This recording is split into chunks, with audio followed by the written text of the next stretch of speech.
Hey guys, and welcome back to Pixel Cherry Ninja's channel. It's the weekend, which only means one thing. It's time for our weekly news roundup. As always, we will begin with FPGA gaming news, the MiSTer, the Analogue Pocket, and any other FPGA gaming news out there that's worth reporting. After that, we will move over to some random and retro gaming news. Timestamps have been made available, so use those to navigate your way around the video.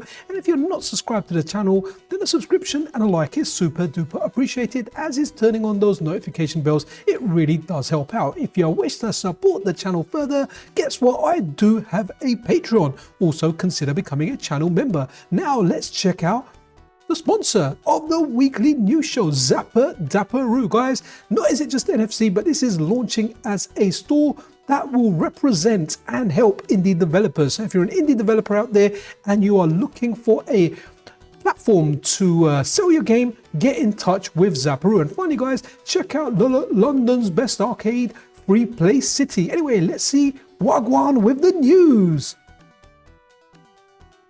Let's kickstart this week's episode with some Jotego and team news. So I had the pleasure of catching up with Jotego on Friday, and we were talking about Calibre 50. So Jotego said he really wanted to get it out as a beta release this Friday, but there are still some issues with the sound that need implementing and resolving. Now Jotego isn't alone with this. Scuttis77 is giving him a hand with that. The good news is he's given me like a work in progress core to check out and do a video on, and I will do a video on that either Sunday or early next week, so definitely check that out. Now I do appreciate these videos because it gives us a sense of exactly what developers do, where the core is, how it is when it's in the early stages, the issues that arise and how they get tackled and resolved. I really do like checking them out, and I will check that out in due time. So Calibre 50, with all things going well and as planned, should be available as a beta for next Friday, providing the team don't run into any unforeseen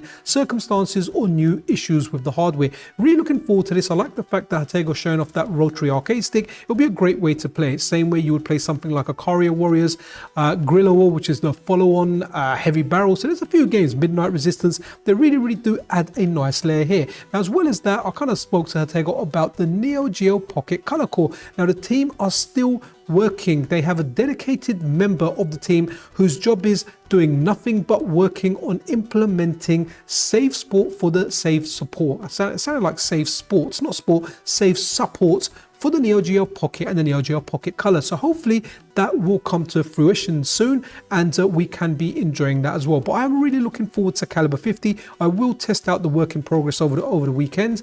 But yeah, look forward to all of us getting a beta release of Calibre 50 soon.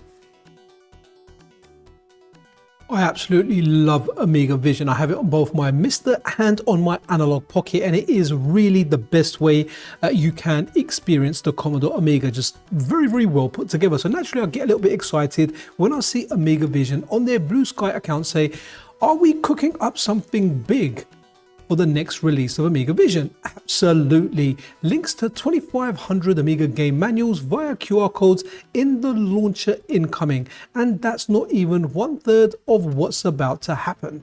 Try it on your phone tablet. So guys, there you go. There's a QR code there. You can try scanning it if you want. If you can zoom in, there will be links to this post. Yeah, really looking forward to the next release. And if you haven't got AmigaVision working, this is especially for the newcomers that are getting their SuperStation Ones.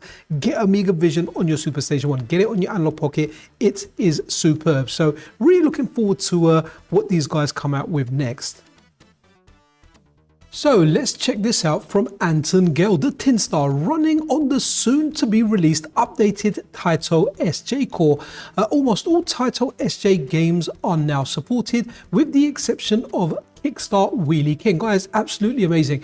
The Taito SJ, even a little bit before my time, man, it's got some really fun games on there. It's nice to see Anton Gell dive back in and work on the games that aren't supported. Now, usually Anton releases stuff for the MiSTer first, and then they do come out for the Analogue Pocket. For example, we have the Taito SJ core for both the MiSTer and the Analogue Pocket. So it'd be nice to see this on both devices. But yeah, nice one, Anton. And there you go, the Tin Star.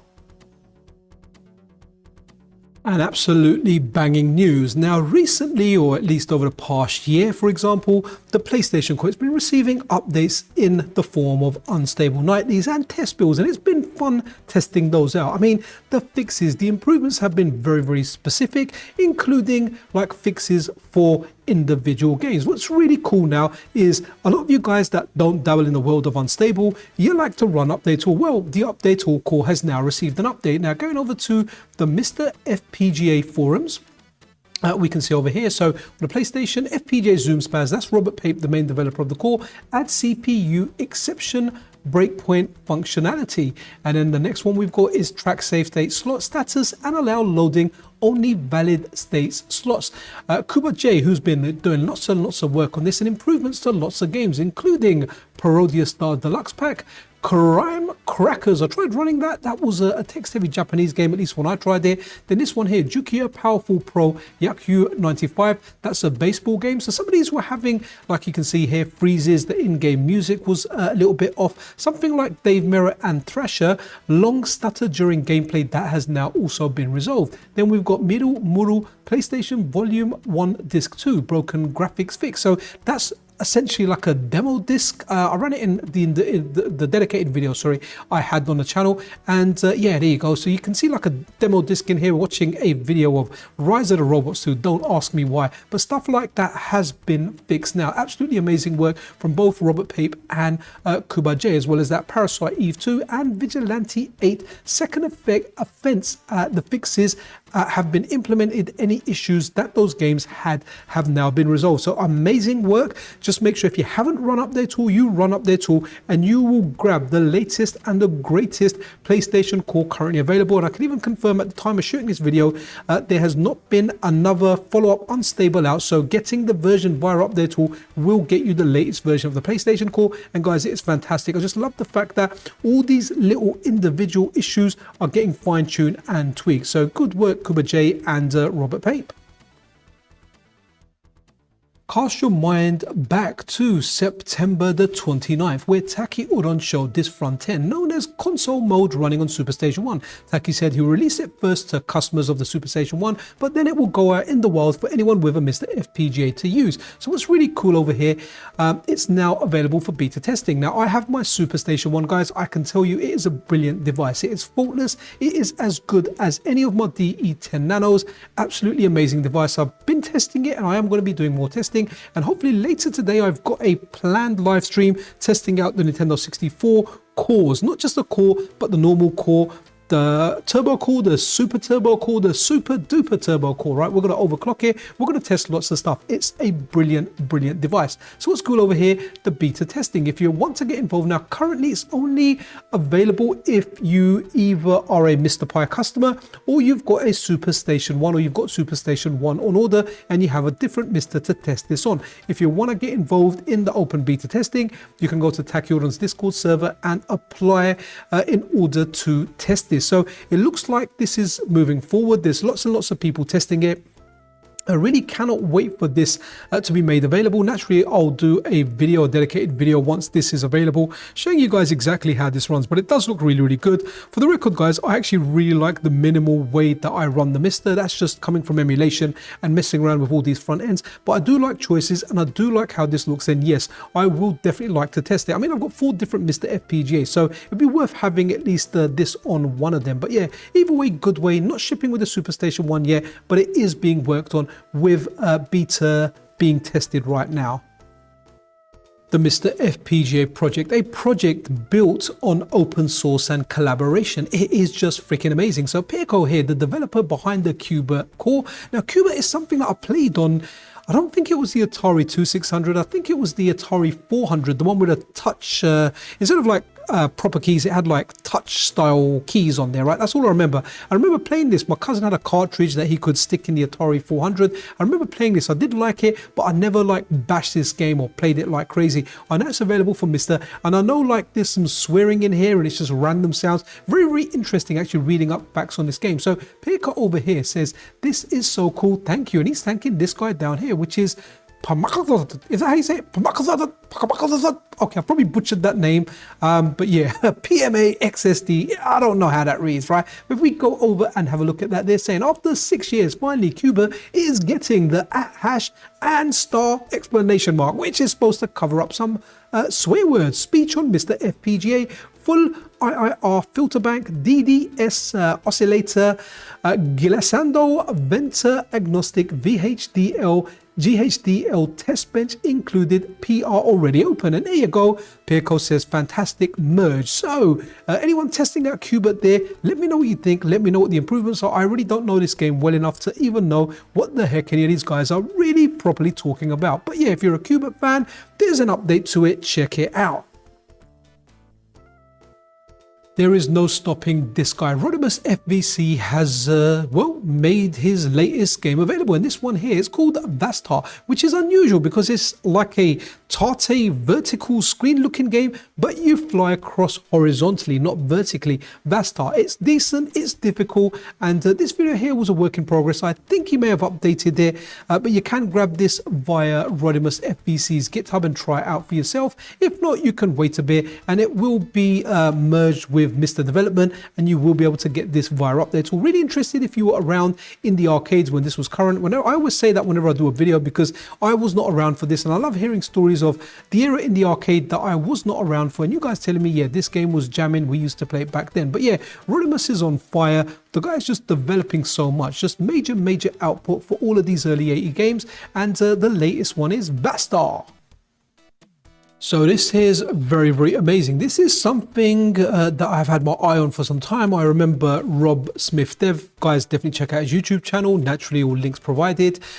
Yeah, so there is now floppy disk drive, or floppy disk support via a floppy disk drive for the Amiga core for the MiSTer FPGA. Now you need like a different version of the core, so there is some manual kind of adjustments required. But hey, if you want to play your Amiga discs on your MiSTer FPGA, well, you can do it. So Rob Smith Dev, massive shout out to you, buddy. Absolutely love it. And if you love it even more, check out his channel, find out exactly what you can do. I think he's listed all the components and how you can actually build it, or you can kind of join him in a large order that's coming up in the future sometime. This isn't something I'm going to be interested in. I don't have a single Amiga disc, but if you're a big Amiga collector and you've got your games kicking about, hey, then why not give this a shot?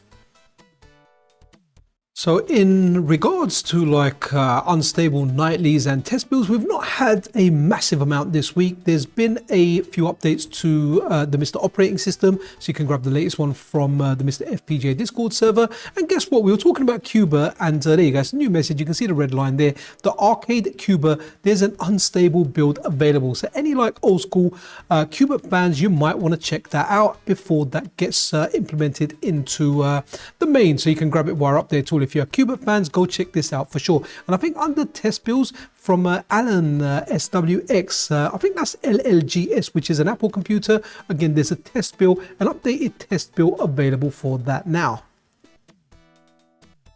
So great news here, the Analogue Pocket is back in stock. So they came back in stock. When I say back in stock to pre-order. They've got a pre-order window open where you can order them now. They went live March the 4th, and I'm filming this video on March the 6th. You guys are watching this on March the 7th, but on March the 6th, they're still in stock. So you can order them now and they will ship in June. 3 months or 3.5 months, whatever, after you actually order it. So really good. I always get Yo Pixel, you're always bigging up the Analogue Pocket. You're always doing like videos on new cores and features and live streams from time to time, but we cannot buy this device, right? We can't buy it. We have to go on eBay and sometimes pay scalper prices. The dock recently, I heard a couple of weeks ago, someone paid $750 for a dock. Now, most things are in stock over on Analogue's website. As you can see over here, the Analogue Pocket Black is in stock. White is in stock. Now the price, the original price was $200, then it went up to like I think $220 or maybe $230. Now it's $240, well, 1 cent less. So I still think it's a very good product, even for like the slight price increase. Now some of the accessories are in stock. If you wanted a dock, then unfortunately at this moment in time you are out of luck because they're out of stock. I don't think the white one came into stock. It says limited edition there as well. The black one came in stock, but yeah, it got bought. It sold out straight away. I guess a lot of people may have had an Analogue Pocket already and were waiting for a dock, and some people were buying it together with a unit as well. What's interesting down here, you got different accessories down here. These adapters, they never came back in stock. A lot of people want those as well. Honestly, this charger here, I can't remember if you get one with it or you just get a cable. Honestly, I can't remember. It's been a while. I think you get a charger with a dock potentially, if I remember correctly. Okay, looks like the Game Gear adapter is in stock. All the different cables are in stock. Okay, what's really funny over here is this over here, cartridge cleaners. 12 pack for like $14.99. I'm pretty sure you can buy cheaper stuff on AliExpress and Amazon, or you could just buy like the liquid that you require, the alcohol to clean your cartridges. And do it yourself. But hey, you know what, it's there. I'm sure some people will buy it, but I really don't see any decent value in that. Maybe if you're buying a couple of things, you think, oh, you know what, just slap one in there. I've got some cartridges that are going rusty. But the main takeaway here, guys, we have the Analogue Pockets back in stock. Go and grab one if you want one. Absolutely brilliant device. There is no better handheld FPGA gaming devices on the market yet. There's nothing yet. Whatever's out there, Chromatic, it's just a Game Boy. Funny playing Game Boy, it's just a Game Boy. The Game Bub is something I'm looking forward to, and I don't know, once I get that, will that replace my Analogue Pocket? Time will tell. But yeah, it's a great device, guys. So if you're after one, don't know how long they'll be available for. At least at the time of me shooting this video, they're available in stock. So if you wanted one, now is your moment. Well, that crazy SOB has done it. Tamariel 3DOS Memory Manager is working after protected mode bug fixes. Moved 85 kilobytes out of 640. And here you go, guys. So what's really interesting is this next tweet over here. So it works. First demo of new 386 FPGA core running on real FPGA hardware, Cyped Tang console 138K, VGA output, 3D Bench Norton Commander and Turbo C all running. Still slow and buggy, but a lot of programs already work. Now, I am not that versed with computer stuff, but Cyped did send me out a Tang 138 console. I have one. It lives in my cupboard at the moment. I don't use it that much. Let me know if you're interested in watching some of this in work. I may need a hand in getting some stuff set up on it, but I'm quite happy to do like a live stream where we can go through stuff or maybe a video. But good stuff from Tamariel. He's ported over a whole bunch of cores, and here he is. He's developed the 386 core for FPGA, and with that going on the Tang console first. A project that I've been following around for some while. Now, before I even talk about this, guys, I want to say the CPS3 version, the arcade version, will always be the best version. That's the definitive way, the best way to play the game. However, I do like the PlayStation 2 version. It's better than the Dreamcast version. That is honestly a fact. I used to play on this. So back when I was really playing this in the arcade, we were playing this on the PlayStation 2. In fact, in the UK, we used to have tournaments on the PlayStation 2 version because, well, it was easier to have lots of PlayStation 2s than CPS3 hardware. So I like this version. I like that it's been recompiled, decompiled, and we've got a PC port, and there's a big team working on this. I know they want to try and get the differences between the PlayStation 2 version and the arcade. All the differences that are in the arcade version, they want to get into this PC port of the PlayStation 2 version. So it's very, very ambitious. It's making progress and it's looking really, really good. And also, as well as that, online matchmaking. So Heat over here says, worked on FreeSX on matchmaking today. Very much work in progress, but there's progress. Happy to help where I can. And links there for you to try the project. But guys, yeah, really, really looking forward to this. Arcade version will always be the arcade version, but until we get an FPGA core, this might be a really good way of playing it. There's a few different ways we can play this. I really used to like playing FreeSOE on the Xbox 360, Third Strike Online, but 5K is a good version as well. It'll be interesting to see what happens with this and exactly how this goes on. You can never have too many ways of playing this. And guys, the PlayStation 2 version of the game is fantastic. We played it for a long, long time. Yes, it's not going to be the arcade version, but yeah, it's nice to check out. So recently on the channel, we had a look at Todd Gill from Retro Frog and his like mini Mr. Arcade. But this is absolutely fantastic. So you can run your NEO-GEO MVS carts in this, and it's a little arcade. It's authentic, and you're playing NEO-GEO on this darn thing. Looks absolutely beautiful. I don't have any MVS carts, so this isn't something for me, but I do know people that have a whole collection. I think this will be fantastic for them. What a cute little thing to play. And it's not like an emulator or something. You are running NEO-GEO on this darn screen. Now, what what's the text in here? Okay, so Elite Gaming News. So NEO-GEO mini bar top that plays actual MVS cartridges. Creator Robert Dunn claims everything is functional except the coin counter. So amazing stuff. Credit Robert Dunn art on YouTube there. So someone posting someone else's work there, but giving them credit. So absolutely amazing. Let me know what you think of this. Are you a NEO-GEO collector, and is this something that you would jam with? Are you someone that has their Gameboy camera kicking about and you're like, damn man, I need to get like the pictures that I take on modern devices? Do you have an Android phone? By the way, guys, I'm an Android guy. I tried Apple years ago, used it, I liked it. Once I went Android, I used the Pixel phone. I just cannot go back. I tried and I kept coming back to Pixel, the Google Android stuff. So Gameboy camera photo saver adapter. So there's an adapter that you can use that goes between your Gameboy camera and your Android phone. And guess what, guys?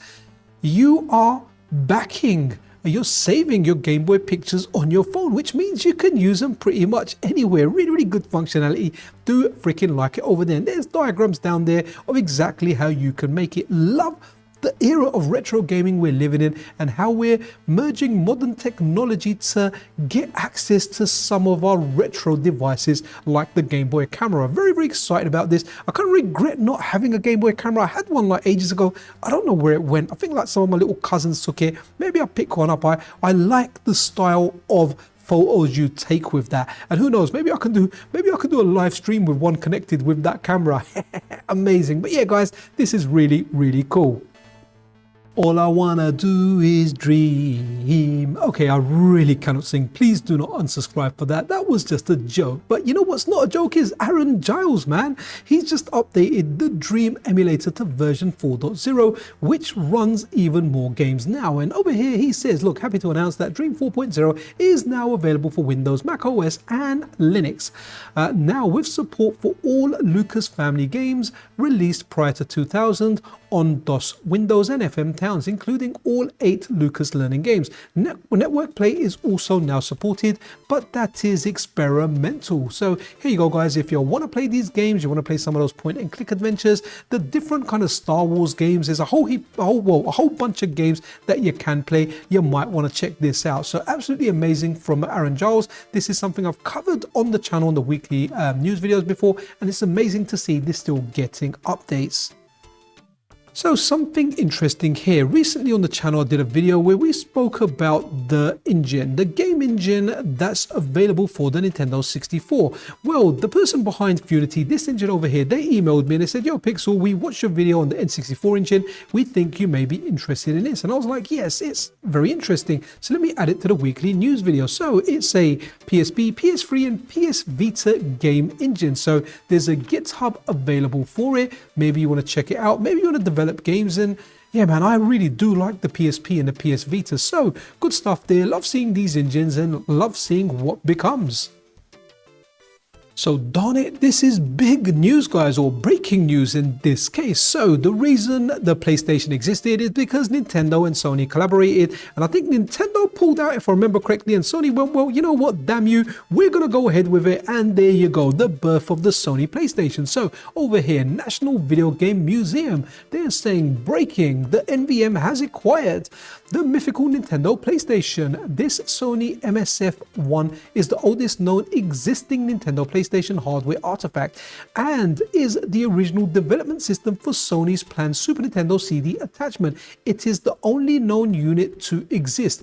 One of the biggest what ifs of all time now lives at the NVM. So good stuff over there. Absolutely amazing. Love this for preservation, and yeah, this is just absolutely superb. So interesting over here, SEGAGAGA. Now this is a Dreamcast game that has received a translation. It's not something I'm familiar with, and even if I ever saw this, I'd be like, oh no, it's an RPG game, it's in Japanese. I can't speak or understand Japanese, so I'm gonna have to skip it. Well, this is the beauty now. Now you don't have to skip this stuff because fans are translating these or making translations available. Going over to the project's GitHub page. Now there are some screenshots here and it does look interesting, right? It's got Sega characters in there. It looks very, very charming. interesting. So I do want to try this out. I need to add it to my Dreamcast. I know I'll do it eventually at some point. Something very, very interesting to test out. If you've played this translation, let me know what it's like. I'm not the biggest fan of turn-based stuff. I kind of stopped playing turn-based stuff a long time ago. But either way, this is very, very interesting. Love the Dreamcast. Love all the work that the community do. So yeah, let me know what you think of SEGAGAGA. So this is really, really cool. City Hunter, guys. This is a game that was released on the PC Engine like 35 plus years ago. And guess what? It just got re-released a few days ago, or like a week or two ago, for all major platforms. Steam, the Nintendo Switch. Pretty sure it's out for PlayStation as well. And it is a really, really good game. This isn't something I played back in the day on the PC Engine. This is something that I played recently, like within the last couple of years, when doing PC Engine live streams on devices such as the MiSTer FPGA and the Analogue Pocket. And yes, this is a good game. It's always fun seeing old classics coming back. Even though we can play a lot of this stuff on emulation, this one has translations in different languages. It will have some improvements, so it's nice to be able to play some of our favorite games in new packages. Like for example, there's certain games I always support. A Castlevania game, any of the 2D ones, you repackage them, I will buy that collection, even though I bought that game multiple times in the past. So really cool seeing this. Now I have received a review copy of this. I've just not had a chance to sit down and play it. I've installed it on like the Steam Deck or something. I should boot it up and give it a try. But in the meantime, you know, if you had this game on a PC Engine and you want it on your modern devices now, well, guess what? You can play City Hunter on new devices. Always say it, guys. Please ping me whenever there's anything you think that might be of interest. So this is something that I had my eye on for some time, but guess what? This dude here, Ninjas with iPods, pinged me and I was like, yes, let me add this to the weekend news video straight away. So this game over here, Deadly Metropolis, really, really cool. I like the brawler action in here. There's one bit that I saw, and I'm not sure if I've got the clip over here, but see this bridge that he's on? There's a big gap. The bridge has been destroyed. And how do you get to the other side? Well, if you have a hurricane kick, why not hurricane kick over that bridge on the gap? Absolutely epic. Do like this, like the way he's doing like the hurricane kick there, doing a super like a dragon. There you go, that's the one. Look at that bridge, no worries, there's a gap, I can just hurricane kick over. I'm so glad that showed up. Wasn't sure exactly where it was. So again, what's really cool over here is these guys are fans. These guys are people that have made games, and they've made games over the years. I think it's this one over here actually that I wanted to have a look at.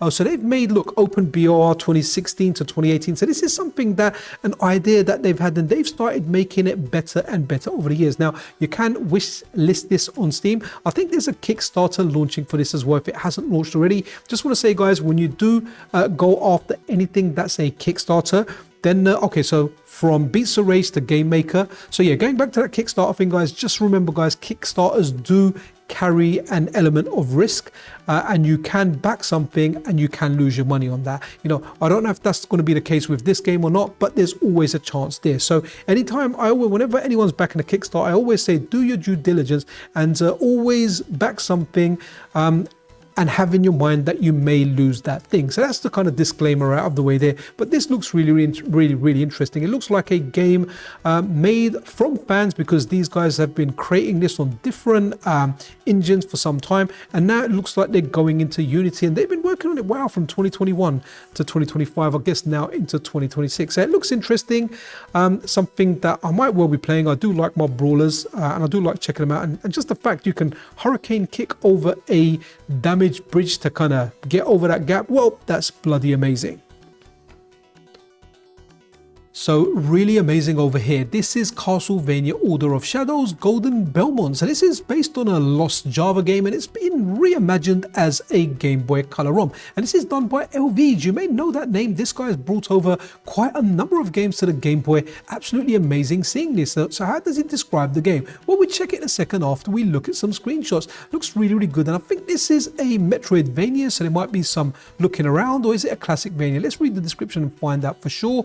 Let's have a look over here. So overview: Castlevania Order of Shadows Golden Belmont aims to reimagine the infamous mobile Java game of the same name on the Game Boy Color instead, hence the Golden Belmont subtext. Okay, so reworked from the ground up and reimagined story that aligns the timeline with Legends, Resurrection, and the original Order script. The original was a non-canon side story anyway, so I put together a compelling story that can put in the Legend timeline instead. A small fan game for the fans of the lore, but did not like the Java game's controls physics all that much. Meant to be a short fun game. Now here you go, lots of features in here. Play as Desmond Belmont with updated physics, unlock system mode, and there's quite a few bosses in here. Look, five boss fights and one hidden, well, not so hidden boss. So if you like Game Boy Color stuff and you like Castlevania, and especially if you played that Java game, you might want to check this out. I'm definitely going to be checking this out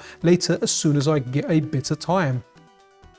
So this was from Shane Lynch a couple of years ago, and it just looks really, really cool. And here he is playing Sonic the Hedgehog, and guess what? You can shoot the enemies, you can shoot the rings. It's a new way of playing it. So essentially, you can play this 2-player, or if you're very skilled, you can play it like 1 player, 1-hand D-pad and 1 button to jump. I mean, you can probably like use a controller with a shoulder button, map that to jump so you can play Sonic one-handed. You can shoot the rings and all the baddies. So this is from, when's that from? Here you go, January the 22nd, 2024. So we're talking over 2 years ago now. So Sonic might be fast, but is he faster than a bullet? The Sonic 1 hack I've been working on allows player 2 to use a light gun to blast badniks, power-ups and rings. Work in progress video below. Absolutely fantastic. And over here, Shane says, I pulled this code off the shelf and immediately found a bug that was causing the game to freeze. Now I can get back to finishing. This looks really, really interesting for anyone that has a light gun kicking about and a friend that likes shooting stuff